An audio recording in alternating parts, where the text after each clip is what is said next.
حامله شدن زهرا الهام از جمال مبارز. ازدواج زهرا الهام با جمال مبارز که اصلا باورتان نمی شود.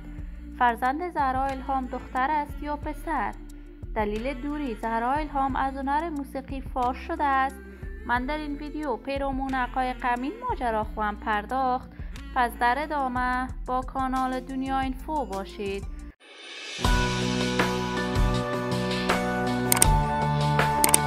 سلام و سلامتی ایام و کامتان باد. شما را خوش آمدید میگم به یکی دیگر از ویدیوهای جذاب کانال دنیا اینفو.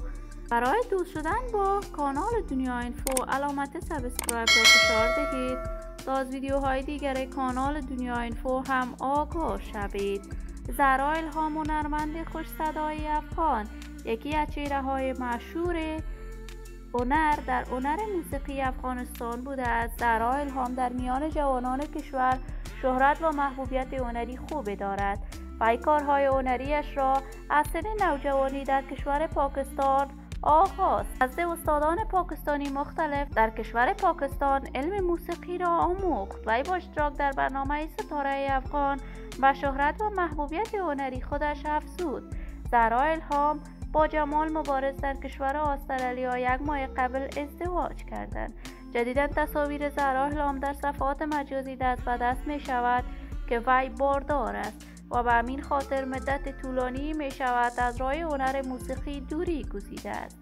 زهرا الهام و جمال مبارز بعد از داشتن رابطه عاشقانه بالاخره به هم رسیدند و ازدواج کردند. هرچند جمال مبارز در افغانستان ازدواج کرده بود، وی از همسر اولش دارای 2 فرزند می باشد.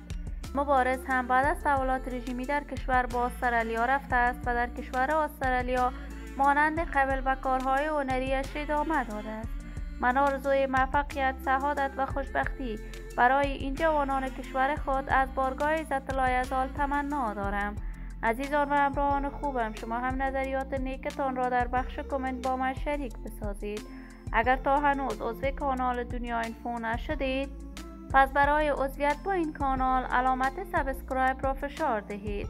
صحت و سلامتی برای شما نازنینان از بارگاه عزت لایزال تمنا دارم.